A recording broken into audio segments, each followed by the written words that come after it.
안녕하세요. 느린 노화TV 내과 전문의 정태훈입니다. 오늘은 우리가 쉽고 간편하게 먹고 있는 음식에 대해서 이야기해 보려고 합니다. 시작 전에 구독과 좋아요 한번 눌러주세요. 제작에 큰 힘이 됩니다.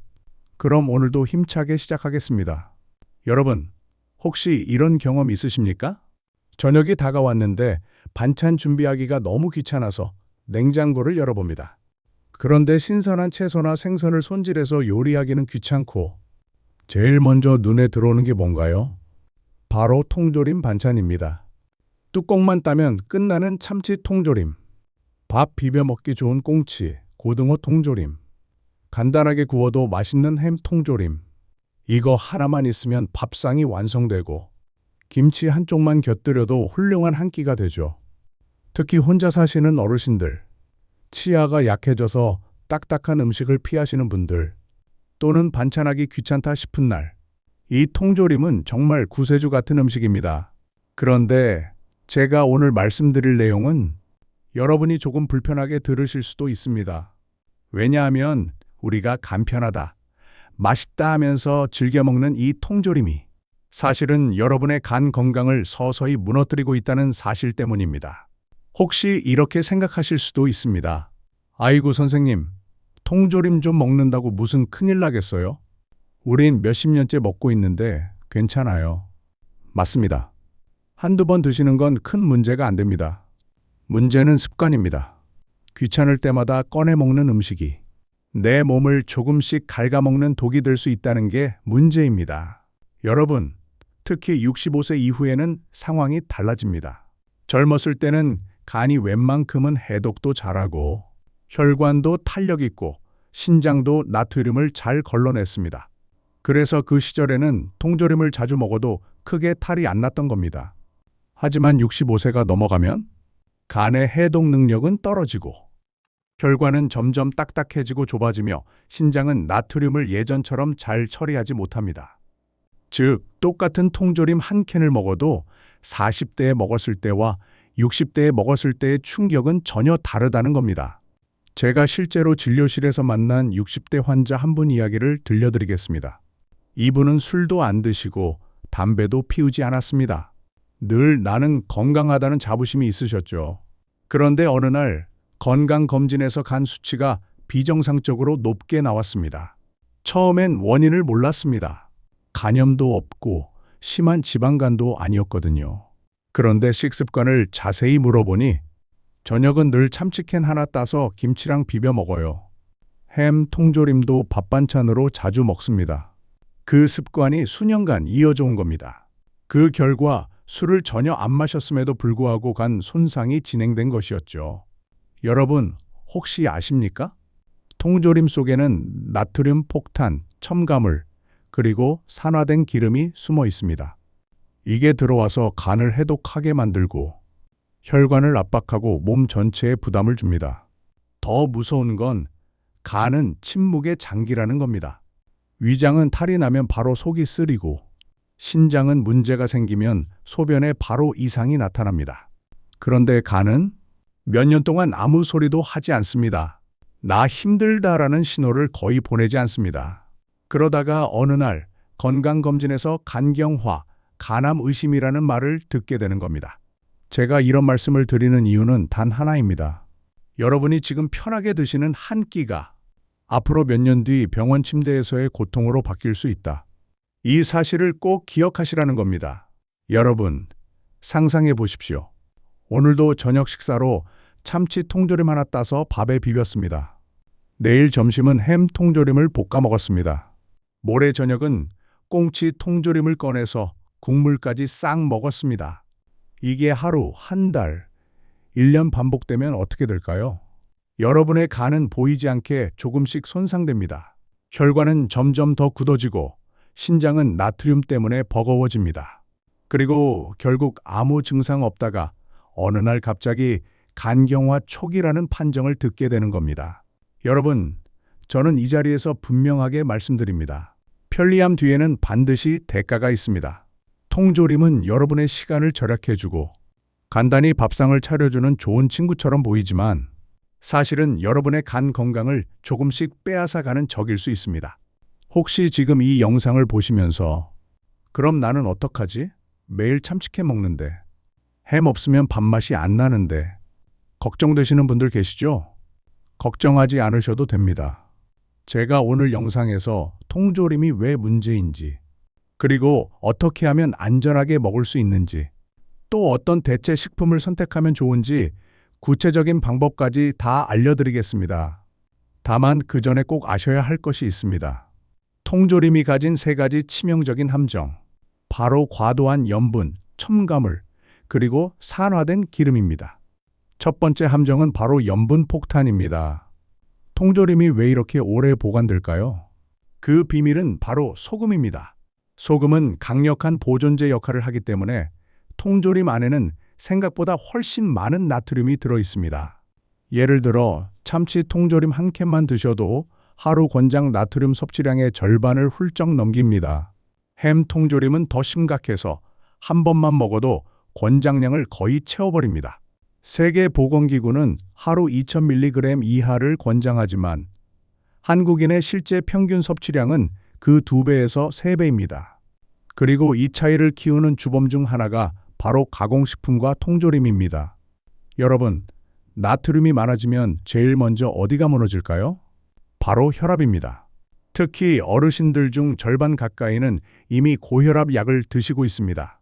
여기에 통조림 반찬을 매일 올리면 혈압 조절이 안 되고 약을 늘려야 하는 상황까지 오게 됩니다.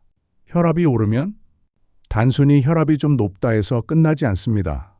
뇌혈관이 터져서 뇌졸중이 올 수 있고 심장혈관이 막혀서 심근경색이 올 수 있습니다. 이건 단순한 수치의 문제가 아니라 목숨과 직결되는 문제입니다. 또 한 가지 무서운 건 염분은 간과 신장에도 치명적이라는 겁니다.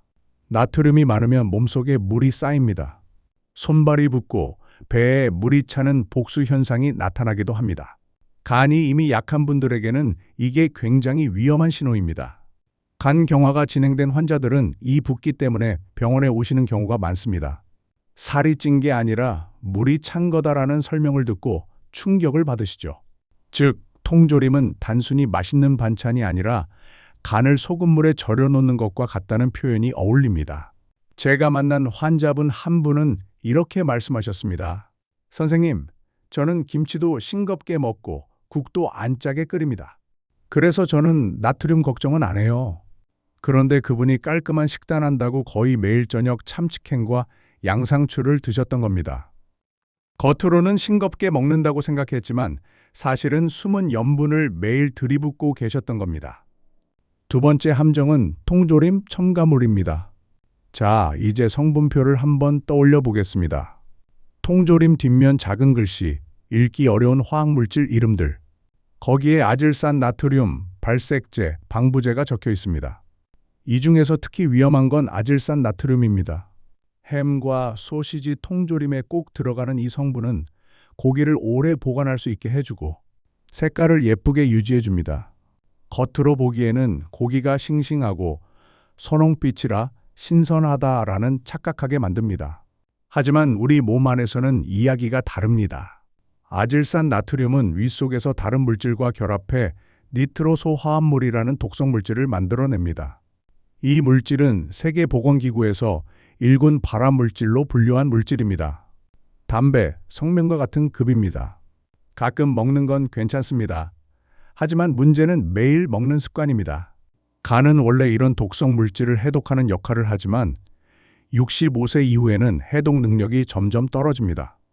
예전 같으면 잘 걸러내던 첨가물이 이제는 쌓이고 쌓여서 간세포를 공격하게 되는 겁니다. 제가 진료했던 68세 남성 환자분도 그러셨습니다. 술도 안 드시고 운동도 꾸준히 하셨는데 검사에서 간 수치가 높게 나왔습니다. 왜 그럴까 식습관을 확인했더니 햄 통조림을 자주 반찬으로 드시던 겁니다.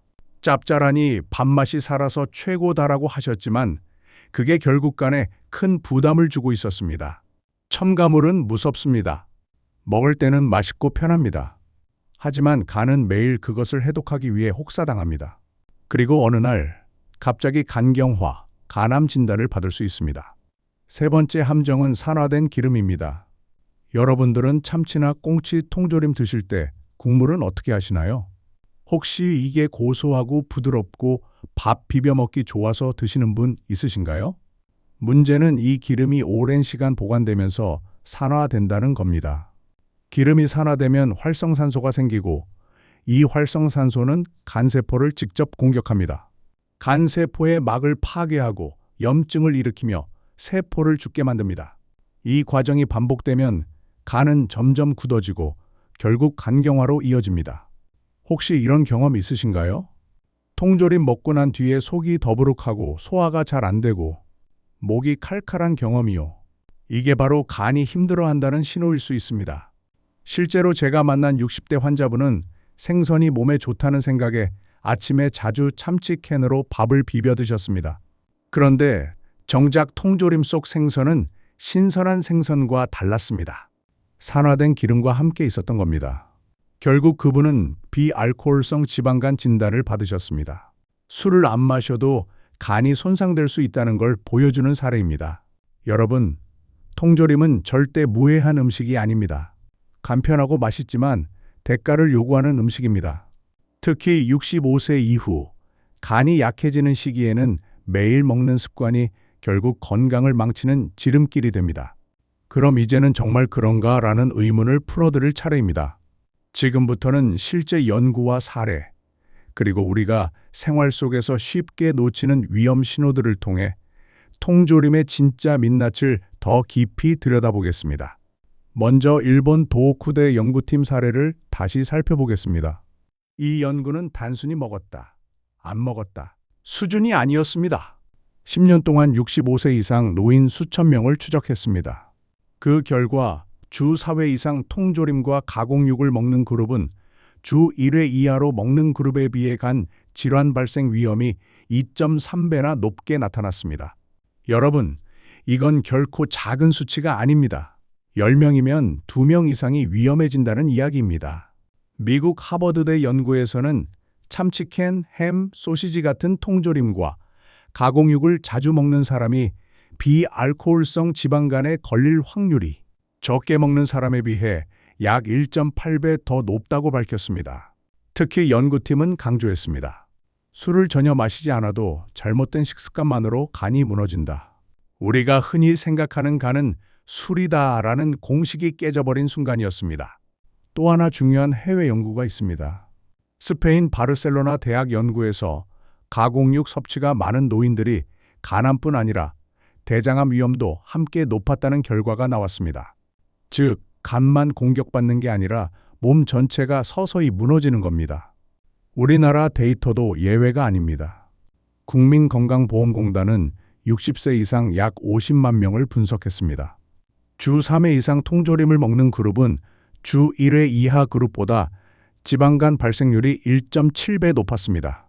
한국영양학회 보고서는 통조림을 자주 먹는 어르신일수록 혈압이 높고 간 수치가 올라간다는 결과를 내놓았습니다. 여기서 중요한 건 숫자 자체가 아닙니다. 숫자 뒤에는 실제 사람들의 고통이 숨어 있습니다. 데이터는 차갑지만 그 결과는 따뜻한 밥상을 먹던 어르신들의 삶의 이야기입니다.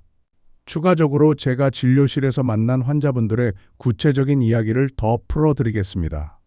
67세 여성 환자의 경우, 선생님, 저는 음식 싱겁게 먹어요. 김치도 덜 짜게 담그고요. 자부심이 있으셨습니다. 하지만 일주일에 3번 정도 저녁에 참치캔 하나를 열어 드셨습니다. 간단하고 혼자 먹기 좋으니까요. 초기 건강검진에서는 아무 증상이 없었지만 몇 년 뒤 건강검진에서 지방간 진단을 받았습니다. 본인은 술도 안 마셨는데 충격이 크셨죠.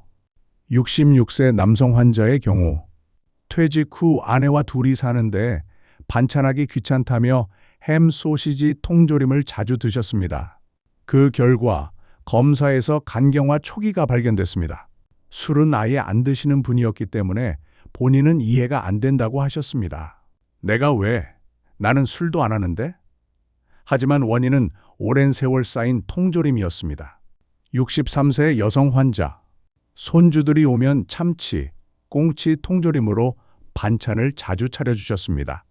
아이들이 잘 먹으니까 좋다 하셨죠. 하지만 본인은 몇 년 뒤 소화불량, 복부 팽만으로 병원에 오셨고 검사에서 간 손상이 상당 부분 진행된 걸 확인했습니다. 그렇다면 이 환자분들의 공통점은 뭘까요? 술과 무관했습니다. 간을 망가뜨린 건 반복된 통조림 습관이 크다고 생각됩니다. 여러분, 제가 하나의 상황을 그려드리겠습니다. 저녁 준비가 귀찮습니다. 냉장고 문을 열었더니 신선한 생선은 손질하기 번거롭습니다. 그런데 구석에 있던 참치캔이 눈에 들어옵니다. 오늘은 그냥 이걸로 때워야겠다. 뚜껑을 따고 김치 한 조각 얹어 비벼 먹습니다. 맛있고 간단합니다. 다음날 점심 마찬가지로 귀찮습니다. 이번에는 햄 통조림을 꺼내어 구워 먹습니다. 모레 저녁 국물이 있는 꽁치 통조림을 꺼내 찌개에 넣어 끓입니다. 국물이 시원하니 밥도 술술 넘어갑니다. 이렇게 일주일, 한 달, 1년이 지나갑니다. 그 사이 여러분의 간은 숨은 염분 플러스 첨가물 플러스 산화된 기름의 공격을 매일 받습니다. 겉으로는 아무렇지 않습니다. 당장 아픈 것도 없고 특별한 증상도 없습니다. 하지만 건강검진에서는 서서히 간 수치 상승이 보입니다. 비알코올성 지방간 소견 있음이라는 진단이 붙습니다. 그리고 몇 년이 지나면 간경화 초기 관리 필요라는 말이 나오게 됩니다. 여러분, 이게 남 얘기가 아닙니다. 바로 우리의 밥상 이야기입니다. 여러분, 해외 연구, 국내 연구, 환자 사례 모두 같은 이야기를 하고 있습니다. 통조림은 편리하지만 장기간 반복 섭취 시 간을 망가뜨린다. 이건 단순한 의학 지식이 아니라 수많은 환자들의 실제 삶이 증명해준 사실입니다. 여러분, 이제 스스로에게 질문해 보시기 바랍니다. 오늘 저녁 반찬을 위해 통조림을 꺼내시겠습니까? 아니면 조금 번거롭더라도 신선한 재료로 간을 지키시겠습니까? 간은 침묵의 장기입니다. 괜찮다라는 착각 속에서 버티다가 어느 날 갑자기 무너집니다. 65세 이후의 간은 더 이상 젊은 시절의 간이 아닙니다. 작은 습관 하나가 평생 건강을 좌우합니다.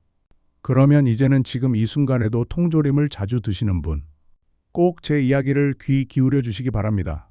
왜냐하면 여러분의 간이 이미 SOS를 보내고 있을 수도 있기 때문입니다. 간은 침묵의 장기라고 불립니다. 아무 증상 없다가 병이 상당히 진행된 뒤에야 신호를 보내죠. 그런데 잘 살펴보면 사실은 작은 경고 신호들이 있습니다. 오늘은 그 신호들을 하나하나 알려드리겠습니다. 첫 번째 신호는 이유 없는 피로감입니다. 여러분, 혹시 아침에 일어나자마자 피곤하십니까? 잠을 분명 7에서 8시간 잤는데도 몸이 무겁다 느끼실 때가 있으십니까? 간이 제 역할을 못하면 몸속 독소가 잘 해독되지 못합니다. 그 결과 혈액 속에 찌꺼기가 쌓이고 전신이 무거워집니다. 제가 만난 60대 남성 환자분은 매일 이렇게 말씀하셨습니다. 아무 일도 안 했는데도 늘 지쳐요. 손자랑 조금만 놀아도 금방 눕고 싶습니다. 검사를 해보니 간 수치 상승과 지방간 소견이 있었습니다. 그분은 술도 안 드셨습니다. 원인은 자주 먹던 햄 참치 통조림 습관이었습니다. 피로는 단순히 나이 때문이 아닙니다. 간이 지쳐 있다는 신호일 수 있습니다. 두 번째 신호는 잦은 소화 불량과 복부 팽만입니다. 여러분, 식사 후에 속이 자주 더부룩합니까? 밥을 조금만 먹어도 배가 금방 불러옵니까? 가스가 차서 배가 볼록해지고 답답하십니까? 이건 위장이 아니라 사실간 기능 저하에서 오는 신호일 수 있습니다. 간은 담즙을 만들어 지방을 소화시킵니다. 하지만 간이 약해지면 담즙 분비가 줄어들어 기름진 음식이 잘 소화되지 않습니다. 그 결과 속이 더부룩하고 배에 가스가 차는 겁니다.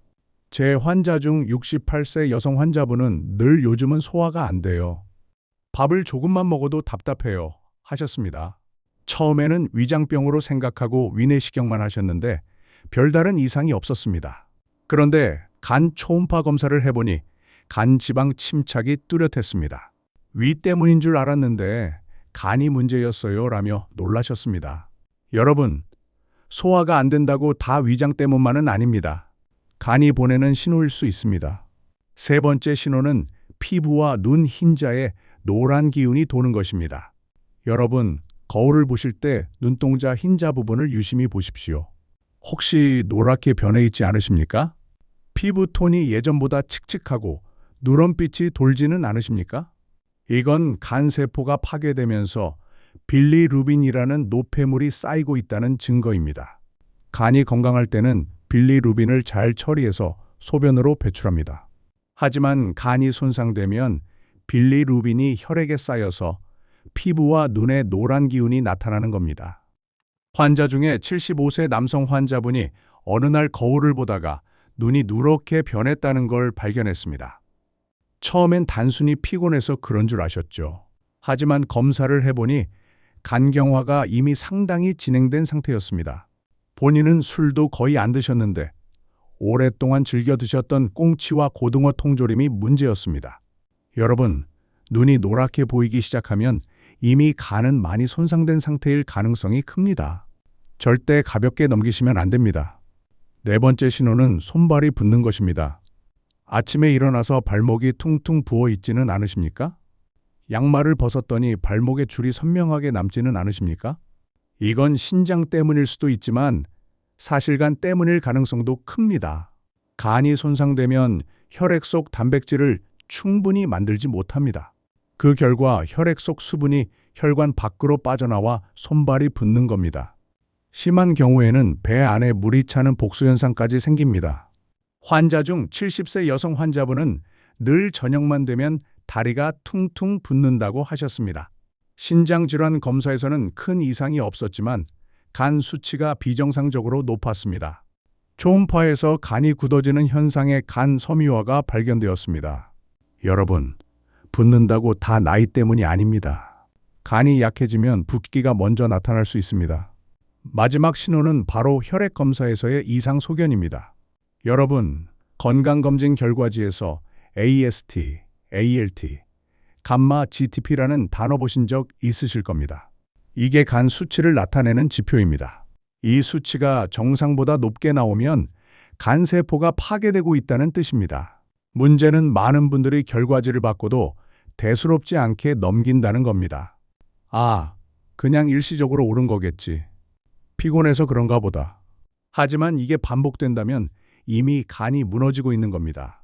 제가 본 환자분 중 한 분은 매년 건강검진에서 간 수치 약간 상승이라는 결과가 나왔습니다. 하지만 아무 증상도 없으니 그냥 넘기셨습니다. 그러다 3년 뒤 간경화 초기로 진단받으셨습니다. 그리고 원인을 찾아보니 일상 습관에는 잦은 통조림 반찬이 이었습니다. 여러분, 결과지를 가볍게 넘기지 마십시오. 간은 신호를 크게 보내지 않기 때문에 검사 수치가 사실상 유일한 조기 경고입니다. 여러분, 지금 말씀드린 5가지 신호를 다시 정리해 보겠습니다. 첫째, 이유 없는 피로감. 둘째, 소화불량, 복부 팽만. 셋째, 피부와 눈 흰자의 노란 기운. 넷째, 손발 붓기와 체액 정체. 다섯째, 간 수치 상승. 이 중 하나라도 해당된다면 여러분의 간이 이미 도와달라는 신호를 보내고 있을 수 있습니다. 여러분, 거울을 보면서 내 눈이 노랗지 않은가? 확인해 보십시오. 밥을 먹고 왜 이렇게 자꾸 더부룩하지? 생각해 보십시오. 아침에 발목이 붓는 걸 그냥 나이 탓으로만 넘기지 마십시오. 이 작은 신호들을 무시하다 보면 나중에는 큰 병으로 이어집니다. 여러분, 간은 결코 갑자기 무너지는 장기가 아닙니다. 오랜 시간 동안 매일 조금씩 무너집니다.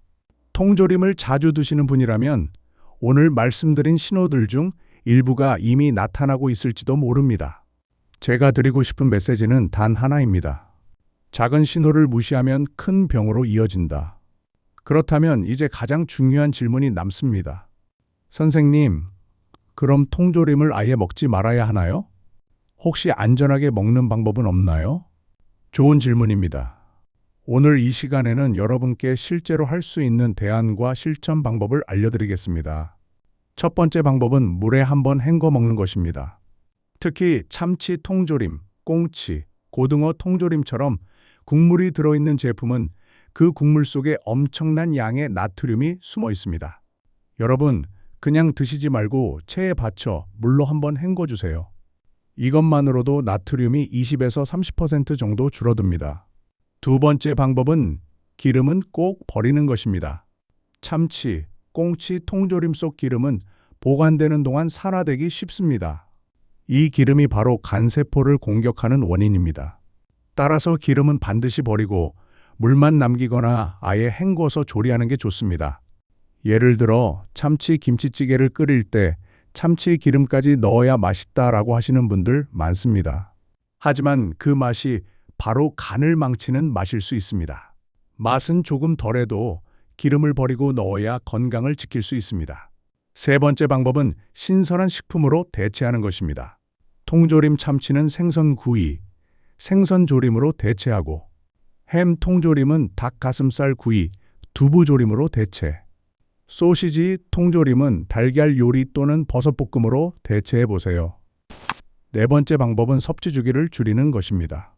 여러분, 통조림을 아예 끊는 게 가장 좋습니다. 하지만 현실적으로는 쉽지 않죠. 그래서 최소한 매일이 아니라 한 달에 몇 번 정도로 줄여야 합니다. 예를 들어 주 5회를 주 1회로만 바꿔도 간이 회복할 시간을 벌 수 있습니다. 여러분, 간은 회복력이 뛰어난 장기입니다. 습관을 바꾸면 손상된 부분도 서서히 회복됩니다. 그래서 지금 당장 줄이기만 해도 간은 기뻐합니다. 다섯 번째 방법은 라벨 확인 습관을 들이는 겁니다. 통조림을 사실 때 뒷면에 적힌 성분표를 꼭 보셔야 합니다. 나트륨 함량, 아질산 나트륨, 발색제, 방부제 여부를 확인해 보세요. 이 내용을 확인하시고 가능하다면 무첨가, 저염 제품을 고르셔야 합니다. 실제로 최근에는 저염 참치, 무첨가 햄 같은 제품들이 나오고 있습니다. 물론 가격이 조금 비싸지만 여러분의 간을 지키는 값이라고 생각해 보세요. 여섯 번째 방법은 집에서 직접 반찬을 만들어 두는 것입니다. 여러분, 반찬이 귀찮아서 통조림을 찾으시는 거잖아요. 그렇다면 미리 반찬을 조금씩 만들어 냉장, 냉동 보관해 두는 것도 좋은 방법입니다.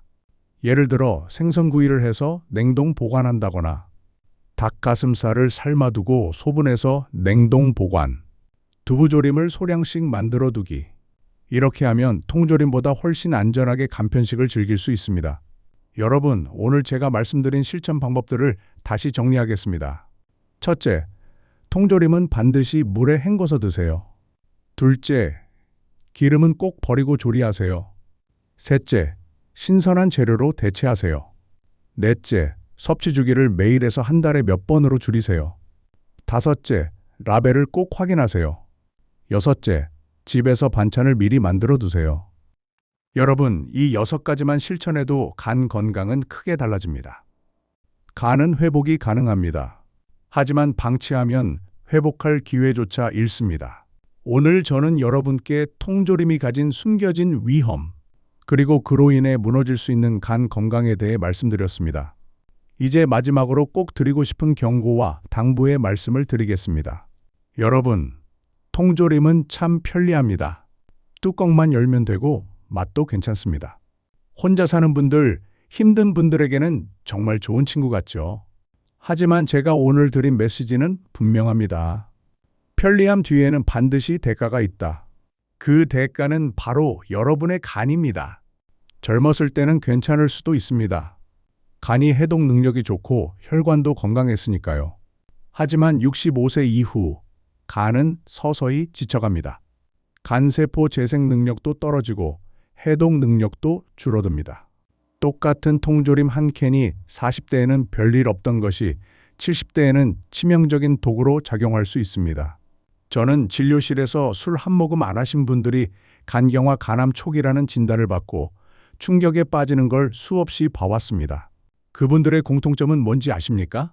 바로 통조림과 가공식품을 습관처럼 먹었다는 겁니다. 간단하고 맛있으니까 괜찮겠지라는 안일한 생각이 10년, 20년 쌓여서 결국 병으로 돌아온 겁니다. 여러분, 제가 지금 질문 하나 드리겠습니다. 오늘 저녁 밥상 위에 통조림을 올리시겠습니까?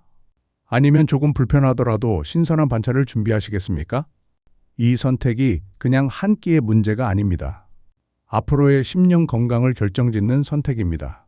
여러분, 간은 침묵의 장기이지만 다행히도 회복력이 강한 장기입니다. 오늘부터라도 습관을 바꾸시면 간은 여러분에게 보답할 겁니다. 참치캔을 열 때 물에 한번 헹구는 작은 습관. 햄 대신 두부, 닭 가슴살을 올리는 작은 선택. 매일 먹던 통조림을 한 달에 한두 번으로 줄이는 작은 변화. 이 작은 실천이 여러분의 생명을 지킬 수 있습니다. 간경화, 간암으로 병원에 입원한 환자분들 중 많은 분들이 이런 말씀을 하십니다. 내가 조금만 더 조심했더라면 내 아내와 내 아이들, 내 손주들과 더 오래 살 수 있었을 텐데. 여러분, 가족을 떠올려 보십시오. 손주의 결혼식, 아이의 생일, 아내와의 여행. 그 소중한 순간들을 지키는 방법은 멀리 있지 않습니다. 오늘 저녁 밥상에서 통조림 대신 신선한 음식을 선택하는 것. 그 한 번의 선택이 여러분의 미래를 바꿉니다. 여러분, 저는 오늘 분명히 말씀드렸습니다. 이 통조림 절대 매일 드시지 마십시오. 간경화, 간암의 위험은 현실입니다. 이건 단순한 이론이 아닙니다. 수많은 연구와 실제 환자들의 고통이 증명한 사실입니다. 여러분, 이 통조림 절대 드시지 마십시오. 간경화 위험, 의사의 경고입니다. 마지막으로 구독과 좋아요 부탁드립니다. 제작에 큰 힘이 됩니다. 그럼 저는 다음 편에서 또 인사드리겠습니다. 오늘도 느린 노화TV를 시청해 주셔서 감사합니다.